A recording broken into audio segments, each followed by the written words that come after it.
Hello, and welcome to Sports by Compian Meet the Ravens edition.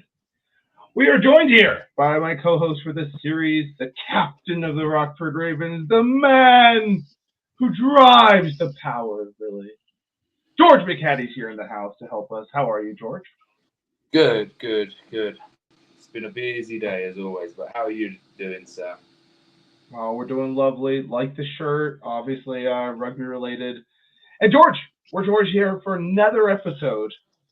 We're here for another episode with a friend of the show, Mr. William Deuerling, the man who does the thankless jobs of the Rockford Ravens, such as hooking and being a treasurer. What an absolute champion joining us today. How are you there, William? Oh, I'm wonderful, gentlemen. It is a great day to be on Sports by Compian. I've been looking forward to this interview all summer. I'm so excited to be the first of many more Ravens that are coming through. So I've loved what you've done so far with the podcast. I'm excited to be part of it. We're happy to have you, William. We're very excited as well. George, where the fuck is your host going? He literally had to run away. It was just that exciting, George. Will. That's how cool it is. But yeah, to George, back up. Oh, sorry, go ahead. No, George is back. Okay, so we're ready to continue. Right. We're ready to continue. So yes, this is a long-term Rockford Raven that we are welcoming to the pod today.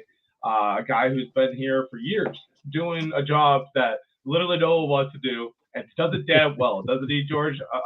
There's a reason I put budget cuts here in the title. I do like to give him a lot of trouble on the board, but overall, fantastic treasurer, has kept the club very well financially the last couple of years. Huh, George? Yes, sir. He's always making sure people are paying their dues when they. He does. He has to be the bad guy, and he does it well. He does do the villain act. I don't mind being the heel if you need me to be it, and I play it well. George, well, I got a question right off the bat. I was going to wait till later, but this is just, I got to know it. What is this? Because it's beautiful, really, and it's something that should be really appreciated. What is this intense love you have for the Rockford Ravens that you just kind of always are? Not only that bad guy, but the scapegoat when things go wrong sometimes, and just generally that plug in the hole type of guy. It has been since I've been part of the Rockford Ravens. So, you got to have an extra level of love for a club to do all the stuff that William does for us. Yeah, no, I've always loved being the support group within this team and helping strive for it to become even better than what it is year over year. I think about when I started in 2009 with this club, in the summer that I joined, and where we are today, 12 years. Well, really, we're talking 15 years later. It's a lot of rugby it's a lot of rugby in that time. I honestly can't believe how far we've come, and a lot of that comes from the passion of our alumni. It comes from the passion of the players and people like yourself, Stephen, and George. It really comes from you. I just want to be an example for all the new guys that come in to know that there are people that want to drive this club forward. And if I can be a good example of that, that's really what I want to do. Nice. Absolutely. So, Will, you have one brother, or I do. How many siblings do you have in general? Just one brother. I'm the older of the two. I'm 5 years older than my younger brother. He was the punching bag for a while. I was going to say, did you bully him a lot? Oh yeah, absolutely. As he should. And as an older brother should, I think. Now he's now he can outrun me, and he gets the opportunity to beat me up every now and then. So, payback sucks sometimes. It sure does.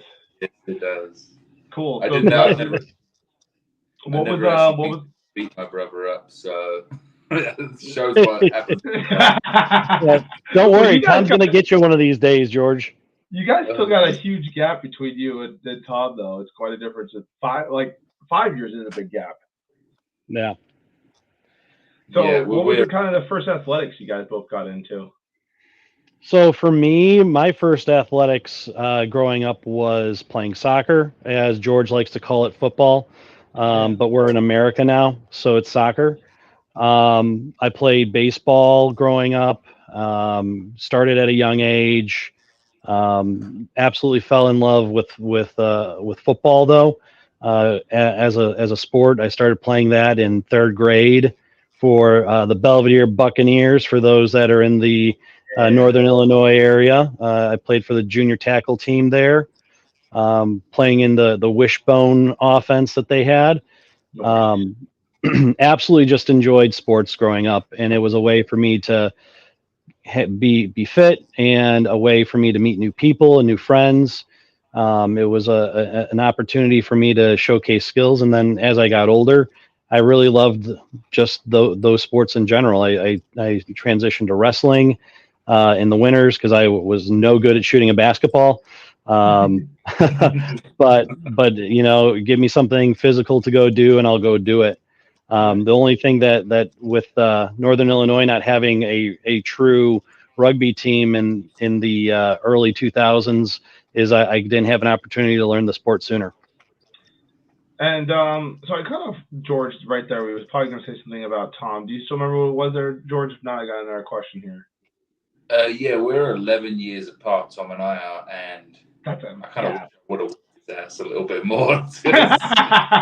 George, you better watch out. In 10 years, Tom's going to start beating you down. Tom's going to watch this podcast as the next family time he sees me. 41 years old, my he doesn't.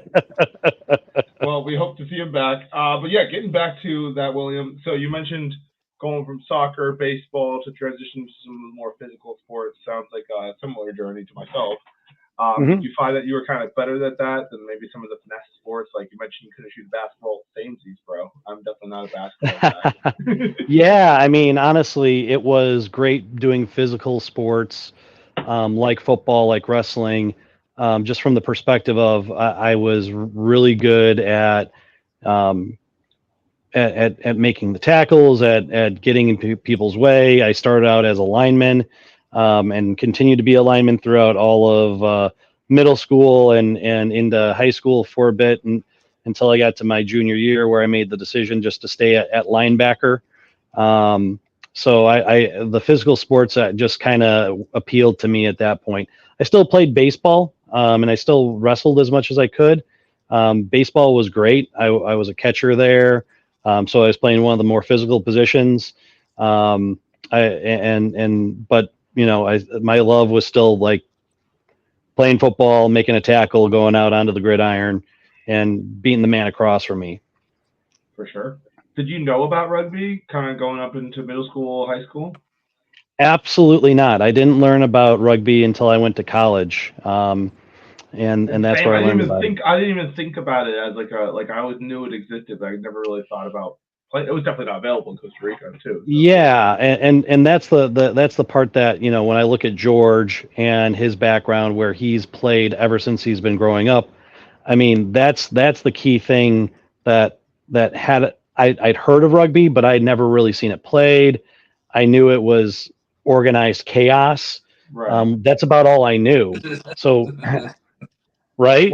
George is chuckling, but it's true. In your many years of rugby experience now, then, like in your expert opinion, why do you think George is, not very good for having played for so long as he has now? Yeah, I mean, George likes to carry the ball with one hand on a regular basis. Just messing with you, George.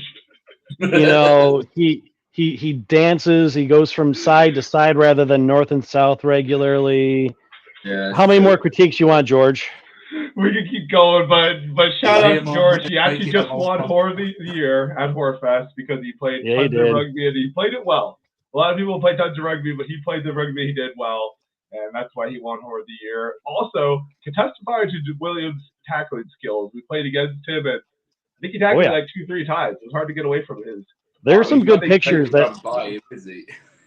You can just run by him. It's like it's gonna be okay. And then like suddenly he's around your waist, and you're like, "What's going on here? This is uncomfortable." Exactly. The only one that got by me was Omeza. I timed my tackle wrong. That's a hard one to bring down, though. Those legs are so weird. The way he runs, it looks like it'd be so difficult to wrap up those legs. Again, he reminds me of what was that, Georgie? Omeza's legs are so big. They're just like so big, and they're moving up. He like keeps them high as hell too. He reminds me of a young Sydney. Yeah. Is that how Sydney used to run? Oh, dude, I was there the first day Sydney showed up to practice.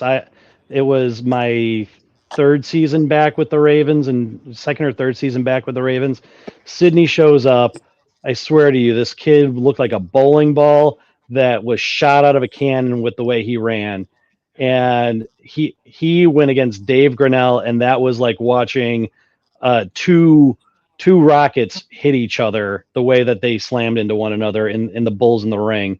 It was great. It was crazy. Awesome. Yeah. Do you have any questions there for Will? No. So before we get on to your college, so when did you start with the Ravens? 2010, was it? Yeah. So I had been doing a co-op in the area for Hamilton Sunstrand at the time. And I had started playing rugby in 2007.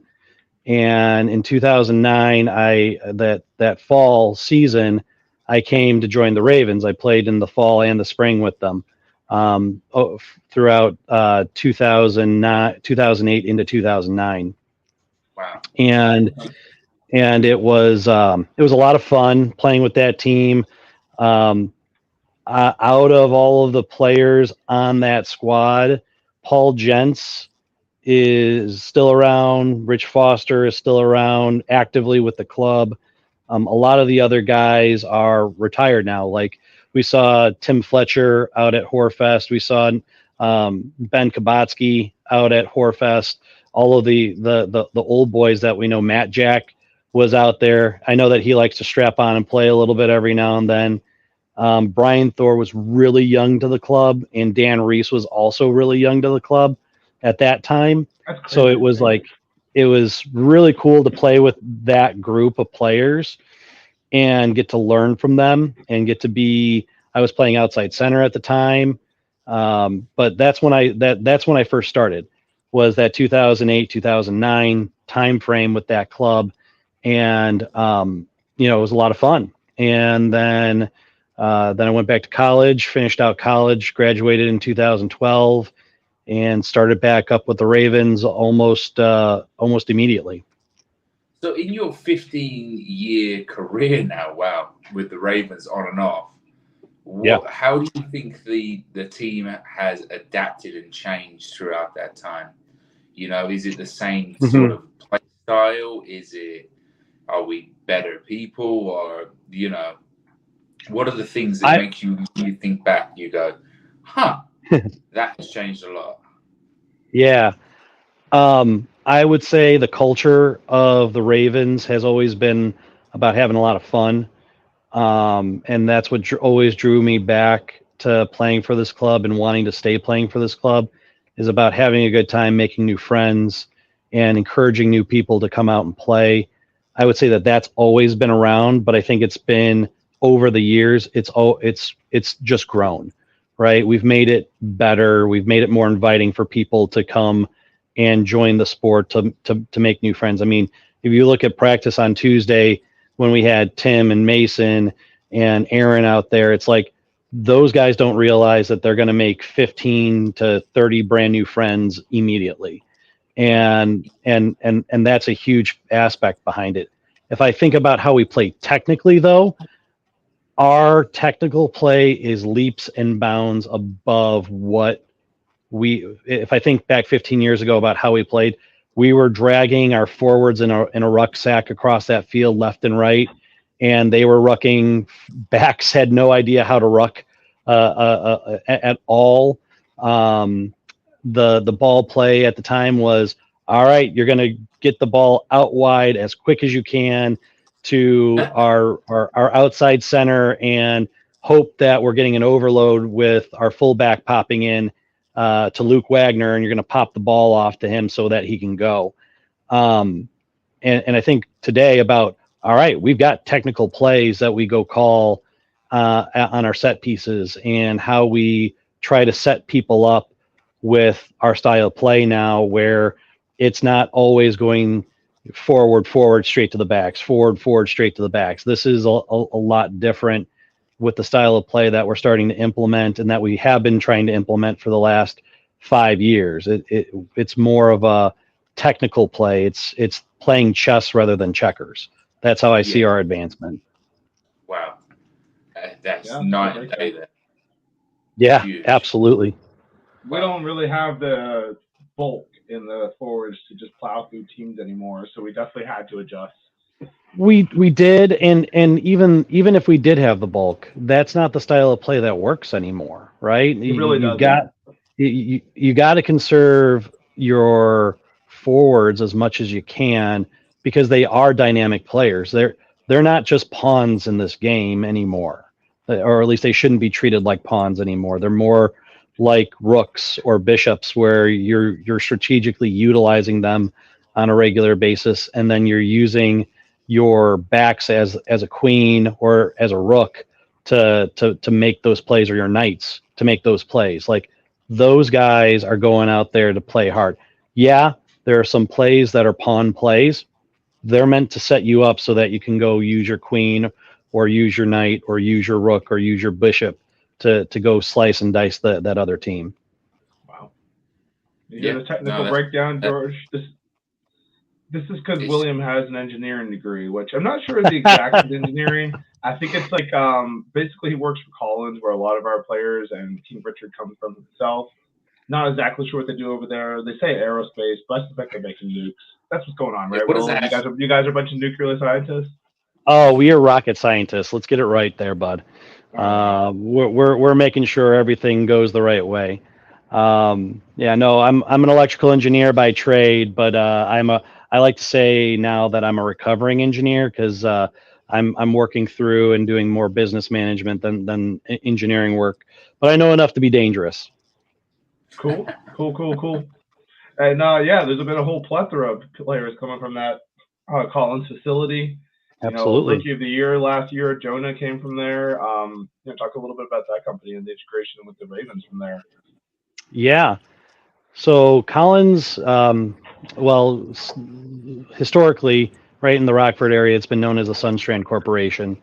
Has historically been intertwined with the Ravens quite a bit. The Sunstrand Corporation was actually a sponsor of the Ravens back in 1978. You can find a couple of old newsletters that the Ravens publish with Sunstrand Corporation being a lead sponsor for the club back then. So it's always been tied with the Ravens, and I think a lot of that has to do with how many people work for the company and have technical backgrounds. But I think if you look at how the sport has grown, a lot of that comes from like Ron Musselman or Vince O'Connor coming through, even Dave Hipp. You've got a lot of guys that have a history of working in technical fields, whether it's from a educational perspective or through the trades. We've got a lot of people that have come up and worked and played with the Ravens, but worked for Collins in the technical trades as well. And you see that within our group. We are the lunch pail team. We come in, we're going to make you work hard for every inch of ground you're going to get. And we're going to make you pay for every try you try to score. But we're going to grind you down. And by the end of the game, we're going to be running over you because we're not going to be running out of gas. We're going to be working hard, scoring tries. And by the end of the game, we'll be the victorious group. Isn't that right, Georgie? Sort of like that Rockford mentality, that I don't necessarily want to do this, but I'm going to do this mentality of it's just this town. This town has a certain personality, and we play that type of personality because that's who we are. It's very heavily, sports teams are very heavily based upon their surroundings, and the people we recruit are very well. Some of them are very well educated, and other ones are me. We just flying off the streets. Other ones are me and George, who just go and do sales. Yeah, exactly. Well, that's right, George. You're in the cell with me. There you go. I mean, how many other clubs do you see with a shirt like this for merch? It's cool. Shout out Sean seriously. Williams with the design. Absolutely. Shout out Sean Williams and John Gardner for working on this. Those guys killed it. Absolutely. So you mentioned a lot of smart guys playing this sport. Kind of ties us right back into that college. So let's talk about your college career and getting into rugby for the first time. Yeah. So I originally went to a went whole to school of nerds who like to play rugby. well, not just play rugby. We were a school of nerds. That's a true statement. Yeah. What's up? What's up, Georgie? You okay over there, George? We can still hear you. I can hear Steven, but I can't hear Will. You can't hear me? It's weird. That's very odd. Steven, you can still hear me? I can still hear you. We're going to throw you out and put you back in, George, and see if that helps. All right. All right. Come back in through the same link you used before. There you go. All right. Do you want me to answer? Yeah, go ahead. He'll be back. So, yeah, I know. So started college in 2007 at UW Platteville. I was originally going there to play football, and it was a good school for sports. And when I tried out for the football team, Platteville at the time had a coach who was all about, hey, you know what? We're all about throwing the football. We're going to do a run and gun offense. We're going to just do bombs away every single time that we get the ball. You know what? He's just like four verticals every time that Madden call. Essentially, it's the Madden 4 vertical calls with some strategic running. But as a defensive player, the coach was all about, all right, we need the defense to get one stop a game. That is it, one stop. And I looked at that and I said, what did I sign up for? To come one stop a game? Who was the defensive coordinator? The guy was just like drunk. He's just like, I don't care, dude. Blitz every play. And you know, maybe I'm being hyperbolic with those statements, but again, that's kind of how I remember it. And it just that they didn't really take defensive football seriously. Okay. And by that point, after the first couple of weeks of working with the team, I had a buddy that had gone to college, had gone with me to the same school. He was an offensive lineman. He had said, you know, I don't even want to play for this offense because it's not about the runs. It's about pass blocking. And even though he was a good pass blocker, he was all about the downhill, getting the pancake. And he's like, I'm going to go join the rugby team. I had a buddy in my dorm room asked me to come play. I think you should come join me. And I go out to the very first rugby practice after skipping football practice. And my coach and the first guy that welcomes me to the rugby field is like, oh, you rookies have no idea what you're in for, and you're going to be puking by the end of practice. And you know, I took that as a bit of a challenge and a bit of a badge of honor. And that and by the end of that practice, it was I was dead tired, but I found a group of people that I really liked and that we got to be around and have a lot of fun with. And you know, it doesn't hurt that they liked to drink a few beers every now and then and meet a few ladies. So you know, it worked out okay. Nice. There is ladies in Platteville? Wow. George, you know what? That's the only one that was there. My track record speaks for itself, George. I'm married to a Platteville grad, so 100% success rate, George. 100% success rate. Well, so let's get into that. Your beautiful wife of Mrs. Lauren Deuerling now. So let's get into that lovely story. Sure. So Lauren and I met through mutual friends. It was a funny story because I had seen these guys when I went off on my co-op. They had been freshmen. I was a sophomore. When I departed for my co-op and I was gone for basically a full year, I'd come back to Platteville a couple of times during their fall session just to see the rugby guys, but also to see some friends. Had never ran into Lauren, but she was friends with these people. And apparently the first time that I supposedly met her, she had the swine flu and was stuck in her dorm room. And we went out and partied that night. So I never really actually met her. It wasn't until I got back that winter to school and I was living at the rugby house that I had said to the guys, hey, look, like almost every Thursday night, we have something going on at the rugby house. you guys are welcome to come over at any point in time. Give me a call. Just let me know you're coming in. I'll make sure you get in for free, because usually there was a keg with a $5 cover, but they always brought ladies with them. So that way it worked out that we actually had some females coming in, right? Fair exchange. So I get a call one winter afternoon on a Thursday, like, hey, we're going to come over. And I'm like, well, you guys can, but we're not actually having a party tonight. It's actually at a house across the street, but you guys can start here and we can pregame. First time I meet Lauren, she's like, where's your bathroom? And I'm like, well, it's the second door on the right. And her and another friend go into the bathroom because they both have to go. And apparently Lauren peed in our bathtub and her friend used the toilet. So, hey, she was a rugger to begin with at that point in time. I don't believe it. That's how. Wow, what a champion. Yeah, and the story only gets better from there, because we get to the party and Lauren's already pretty toasty, and she gets into the party and we're hanging out. She, for whatever reason, gets in conflict with the party host. It was the birthday boy that night, so she gets kicked out, and I don't really see her again after that night for a month. And the only reason I find out is that she had left her wallet and her camera at the birthday boy's house. And he's like, hey, do you remember this chick that got in a fight with me? I'm going to throw her stuff away. I'm like, what camera? Because at the time I was working at Best Buy, and she had a really nice Sony T100 camera, which was like the very first like no lens out that would pop out and zoom. So I'm like, that's expensive. I'm going to make sure that gets back to her, and she's going to owe me a date. And lo and behold, right? See, so I bring it back to her, and I'm like, hey, you know what? I saved your camera from being trash. You know what? You really should go out on a date with me. And basically, that's how it all started. And we never looked back at that point. What a beautiful story. Wow. Yeah.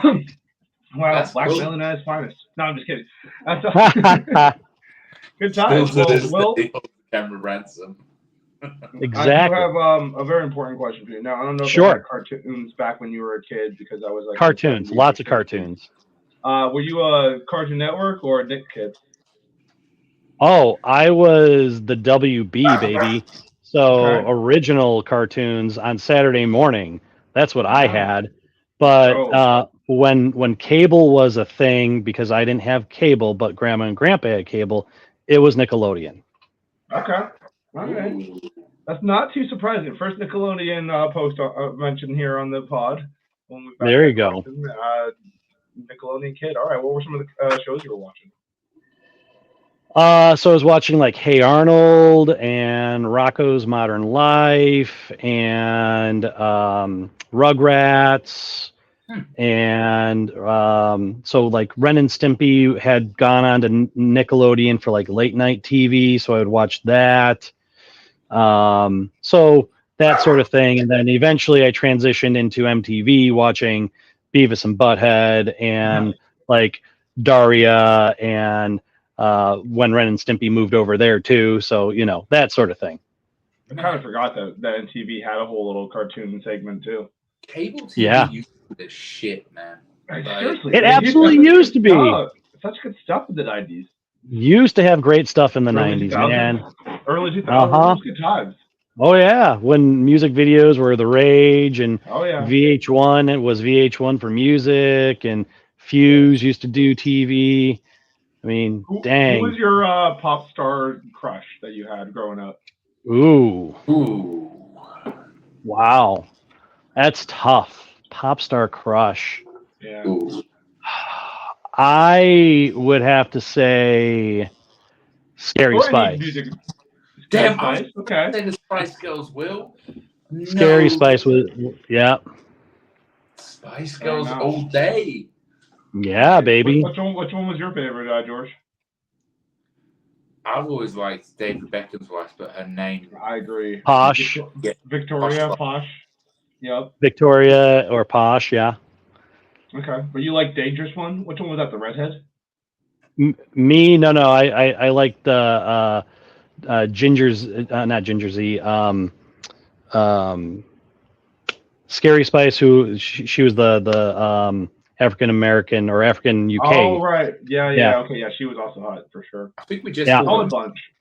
Actually, do we African UK? I don't know. I don't know. I don't know. Trying to be politically correct here. I know. Well played. We all knew who you're talking about, and let's roll on. So anyway, you're in college with Platteville. Did you guys do anything of noteworthy? Yeah. So when we played for the 5 years that I was in college, Platteville made it to the Midwest playoffs 3 out of the 5 years that I was there. We nearly clipped Whitewater in our second go to the playoffs. In my senior year, when we went to the playoffs, we beat Illinois State and lost to North Dakota State, barely losing to North Dakota State. Again, at the time, USA Rugby had a lot of rules regarding what constituted a college player that have now been transitioned, but we had a couple of players that had been in the military, and they were actually, because they had started their lives in the military, they didn't have the first 5 years of eligibility is all you got out of high school. So they were in their 6th or 7th year out of high school, so they no longer qualified under USA Rugby rules. So two of our senior starters were disqualified immediately. Yeah, it was actually really dumb. And at that time, the U.S. National Guard was a huge rugby sponsor, and it's like, well, you want people to join the National Guard, but then they have to spend the first 2 years outside of being in college. So if they need to take 6 years to graduate or 5 years to graduate, they're disqualified by their senior year. I'm glad USA Rugby made that change eventually, but it was for me because I was well out of high school by the time I was playing rugby. Yeah, and it was just severely disappointing. So by the time you get to your second game, you're already dead, and when you're missing some of your star play or some of your starters, some of your key contributors, it hurt. It hurt a lot. So beating Illinois State was a feather in our cap. Losing to North Dakota State, those were some big hosses. We were winning at halftime, and then we had a couple of injuries with some of our rookies that had to go in and start because of the loss of the seniors, and then they got injured, and then things started to go downhill. Ended up losing. I think it was like 33 to 30 is what it was. You remember those scores, the painful ones? Yeah, the painful ones suck. They really did. They really did. They stick with you. But hey, the consolation that we have is that all 5 years that I was going to school, we had won Mudfest. So that was a huge thing because for many, many years prior to me joining college, joining the team, they had lost to UW Stout. UW Stout would come down. They were a D1 rugby club. They would come in and stomp us, but we had turned the ship around. We had gotten much better players, much better opportunities. That was actually the very first place that I learned to ruck as a back. It was a really good learning opportunity. We had a player coach who came over from Ireland. His name was Chuck, and he taught us how the Irish were playing at the time and the styles that they were bringing, and it was a new way for us to bring it to Wisconsin, and that was what was setting us apart at the time. Nice. Cool. Yeah. What were you playing outside center at Platteville? At Platteville, I was fly half. I played fly half and then inside or outside center if I wasn't starting. So I didn't start at fly half until my senior year. But prior to that, I started at inside center, started at outside center, and played with Andrew Vananek quite a bit. He can testify to some of the strengths that I brought to the club. Nice. Yeah. Yeah, speaking of good old Mudfest, the Ravens traveled up there in, what was it, 21, 22? 22. That thing with one try. That's all we need to score with one try to win the whole tournament. Hey. That kind of defense. Battle of wills. Battle of wills. Battle of will. The Ravens will stick in the pocket, baby. Exactly. We have not returned. Tournament where I'm happy we fucking do not play anymore. That Well, was and miserable. it was the last year of it being a 15 style tournament. They're now playing sevens. Again, the way college is set up now, it's all about sevens in the spring, and I can't blame them. It's a good sport for everyone to play. I mean, if you look at what's going on in the Olympics right now, and I can only imagine it's going to get more popular for us here in the U.S. Absolutely. Yeah, man. Let's get on to the Olympics if you guys don't mind. Yeah, let's do it. Has that been huge? Everywhere you look, tons of excitement about rugby. People are finally talking to me about it. That lady scoring that try, good for her. Yeah, I mean that was breaking 3 tackles to break away for basically a 95-meter try. Dude, I don't know what that Australian number 9 was doing, but she's gonna go back and watch that film and be so embarrassed because I know her friend was getting mugged and she just watched it happen. And then our girl just ran through it. I was like, fuck yeah. But seriously, the Australian died. You need to learn how to tackle, young lady, or help your friends when they're getting mugged. Well, did you guys see the Did you watch their semifinal match against Canada? They fell apart and they fell apart in that match too. They had a 12-7 lead at halftime, and it was the number 6 from Australia knocked the ball on, and then Canada came in, scored a try off of that. Very next set of plays, she knocks someone else on their team knocks on. It's not the number 6 again, but it's like they had error after error that set them back to lose to Canada. And then at the game against the U.S., I mean, there were ample opportunities. There was a try that was knocked on in the second half, right on the wing. That real quick. Great tackle by Cedric, the lady who ran the try back. She made an amazing tackle on their number 12, who was just ripping through the U.S. line. Oh yeah, she makes a key tackle. They go out from there, and it gets knocked on. It's like that's why you never give up on defense, man. Exactly. Make the tackles. Absolutely, I 100% agree with that. I think showing women's rugby and putting it into prime time. I think because this set of Olympics is in Paris, you're seeing a lot more of that information. Alona Mar is bringing a lot of light to it and getting a lot of popular responses from the news outlets, whether it's ESPN or NBC or any of the other sports networks. I mean, she's helping grow this sport through social media and bringing attention to that women play a physical game, and it is rugby. And they're good at it. The US and they're great at it. They take like third in the World Cup as well. Like they're pretty good, man. We got a good women's team. It's funny that our women's team in soccer and rugby is good, and then like our men's team in rugby is just trash. I mean, they did okay in sevens, right? Did they get like to 4th place or something? 8th. They lost. They took 8th in the Olympics. I'm going to come to Canada, Australia's defense, real quick. Sure. It's fallen on deaf ears. Women's rugby in Australia, rugby in general. Oh, really? Fallen on deaf ears, man. It's just even their 15s team, and the good Australia is, you expect Australia to be good.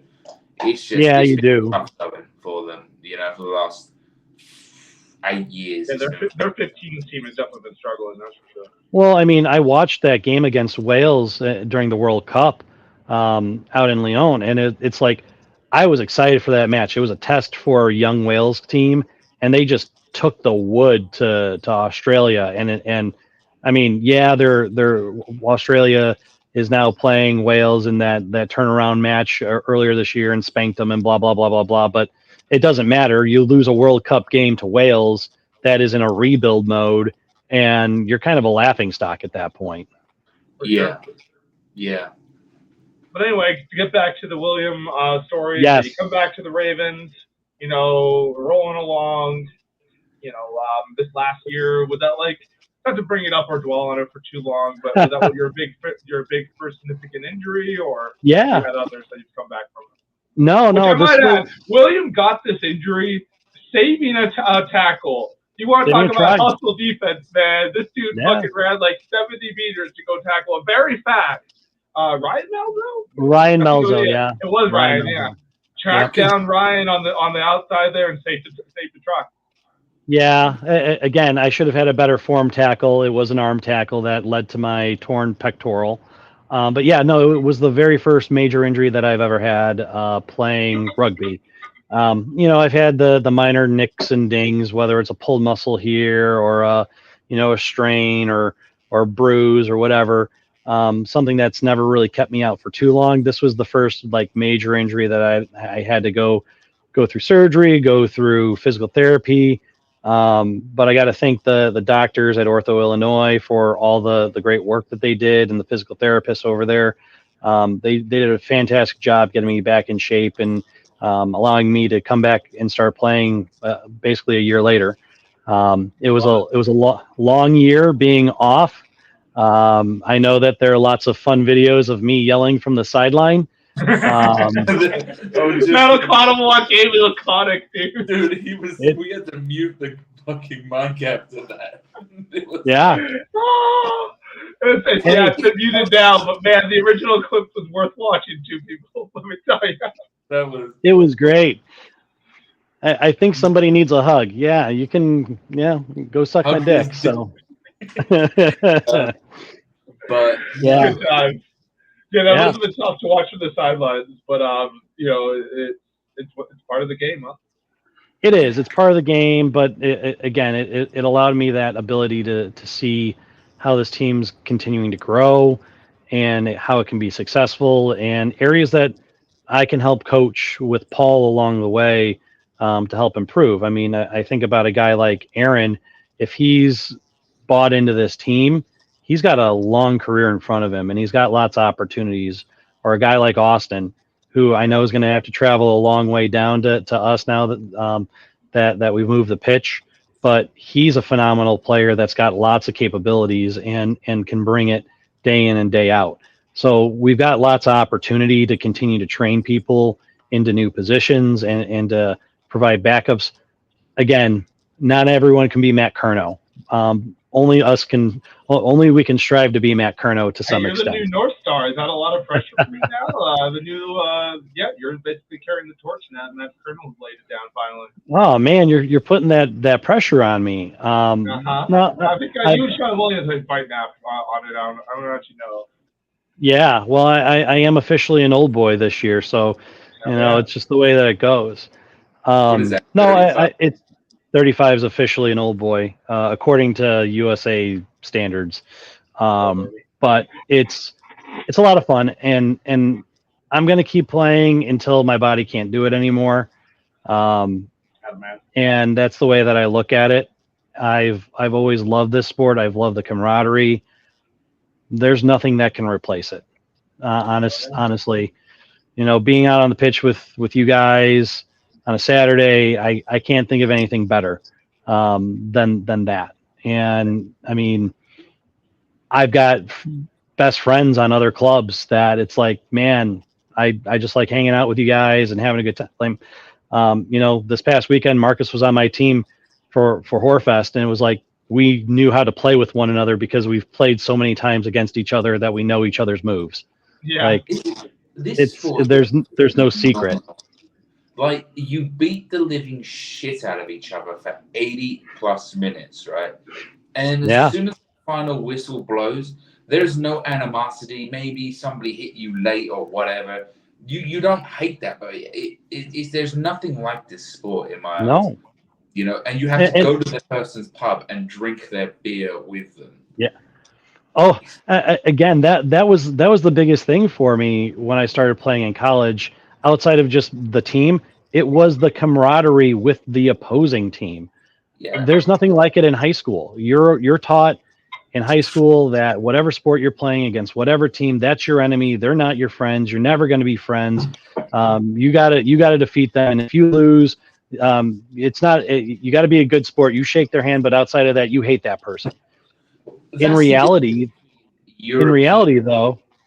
Well, right, George. American sports is European sports are a team basis, whereas American sports are individual basis.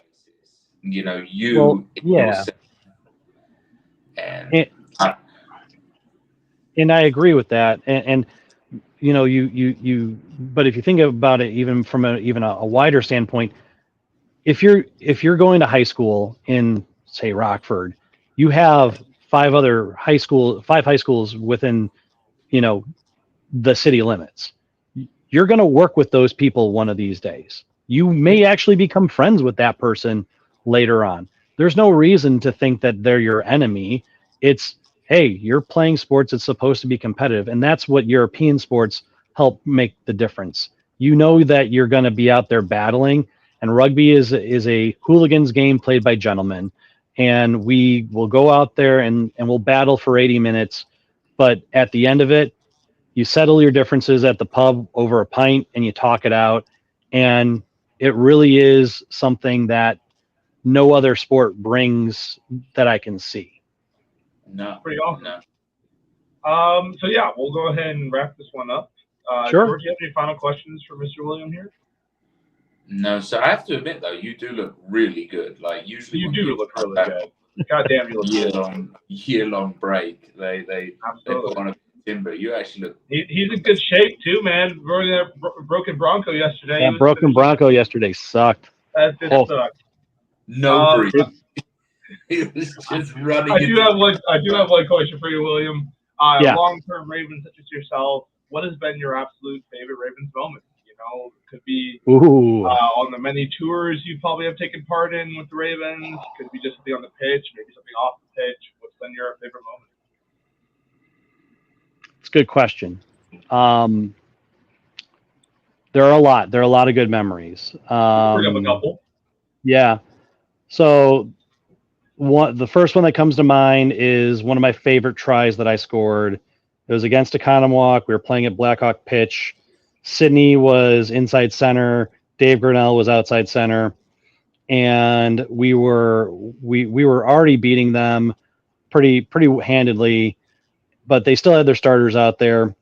Ball comes to me, I'm fly half, and I had called a switch, a 10-12 switch with Sydney.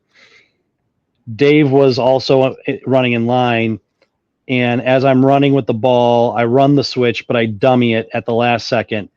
You can, as I take off down the middle, there's a picture of two Economwalk players pointing at one another, saying, I thought you had him, and me just taking off at a dead sprint for an 80-meter try, juking out. There's another picture of me juking out the fullback to score that try. So that's a memorable moment. I would say another good memory of this club would be, we did a mini tour up to Minneapolis, and we had a lot of young guys that are, at the time they were young, they're now vets. So like John Walker and Matt Cannella and Skip Grinnell and Taylor Seitz, they were all there. We go up to Minneapolis to go play the Metropolis team. The night beforehand, we're out doing our normal shenanigans out at the bars, and we're hanging out with Stefan and his old Metro teams. And Matt Cannella and the guy's name's Matt Yeski, the two Matts on the team, are just pounding drinks. And Ren and I drove up there in her shitty CRV. And by the time we're done at the bars, I have to roll Matt and Matt into the CRV to take them back to it was either Airbnb or hotel that we were staying at. I can't remember, to have them pass out on the couch in the room with us. So we had to take care of them. Again, mind you, they're 21 and I'm just like, I'm like, I think I was 26 at the time, 27. And I was already 3 sheets to the wind. The next day, we're all playing like trash. I kick the ball, I shit you not, 4 times in a row on kickoffs to the same D1 player that was playing on the D3 side, and he just trucks over everyone. Stefan and Dave Grinnell both look at me and say, "Stop kicking it to that guy. Please just stop it. We're all broken right now." And it wasn't that I was doing it on purpose. I was just like, I didn't know how to drop kick well. And whoever put me in charge of drop kicks at the time was dumb because I didn't know how to do it. Again, the only reason I was doing the kicking for the club was because in Platteville we would screw around before practice with drop goals. That was the only reason that I ever picked up the ball to start kicking. That is it. That's the story. I became the only guy that knew how to kick on the club when I joined, and then I had to learn how to really kick. So there's that's that. why you're a kicker now. We love it. And that's why I'm our kicker now. And then my last memory. Will taught Taylor how to do exactly the same thing because the amount of fucking time he kicks it to the most dominant ball carrier on the other team, you're like, fuck. Yeah. Got a 20-meter runner. Exactly. So the last memory that I have is our tour to Scotland. I can tell you that was one of the most fun tours that I've been on. The Germany tour was great. Don't get me wrong. Germany was a lot of fun. We won every single match, but we weren't playing the best rugby players out there. We were playing rugby players that were okay. The last match that we won in Germany was probably the toughest match, but we showed them that Americans knew how to play. The games that we played in Scotland against Isla, that club, bunch of cheeky blokes. I mean, that 14-7 win that we had over them was great. We squeaked by. But we got to go meet former professional rugby players, which was awesome. And then going up to Elgin and playing Murray on their field. And that match, that slugfest where we were back and forth. The one and only card I've ever had in my career in that game. Exactly. You get carded. I score a try like I'm Cheddar, thinking I'm Cheddar that game. It was crazy. And to see Taylor score the last try at that game to put it away, and then we go have a haggis dinner, that was fantastic. They treated us so well. And then by the end of this tour, just like every tour, everyone is sick, everyone is cold, everyone is injured. And we go to Loch Arbor and we are beating them at halftime, only for them to say, all right, we're going to cut this third half short. And, oh, by the way, we're going to end this game after we take the lead. It was like, what? Oh, that happened? I didn't know that. Yeah. I didn't realize that. Damn. We were playing 40-minute half or 30-minute halves, and then they cut the second 30 short by 15 minutes. Whoa. Because it was like 10 or 15 minutes that they cut it short so that they could say, all right, we're going to do the third half to let the women play. And they had literally they had taken the lead and they were ahead by, I think, a try and a conversion, right? Oh, man. That's funny. I didn't realize that part. Yeah. So it again, to me, it was funny, but it was one of those times where it was like, you know what? I'm ready for rugby to be done. It was kind of like Saturday for me. I was like, I'm ready for rugby to be done by that 6th match that I had gotten to. So, but again, those are my favorite memories right now of this club. And I know that there are going to be many more. I know that I have so many Nigel awards. It's not even funny. I honestly hope that I get a couple more. But you guys, this has been a great opportunity to talk to you, introduce myself to the world and to the rest of the Ravens Nation. So thank you. Hell yeah, man. Thank you for coming on, really breaking it all down for us. Absolutely. Yeah, any final words of wisdom for Ravens Nation, Sports Compian at large?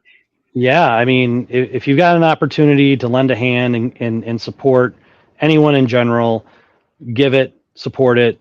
It's going to come back to you tenfold in the long run. Treat people the way you want to be treated. It's the golden rule, and that's why I live my life that way. So, what a beautiful sentiment. We'll end on that. Thanks so much for coming on. You take care of people. Sports Champion. Out.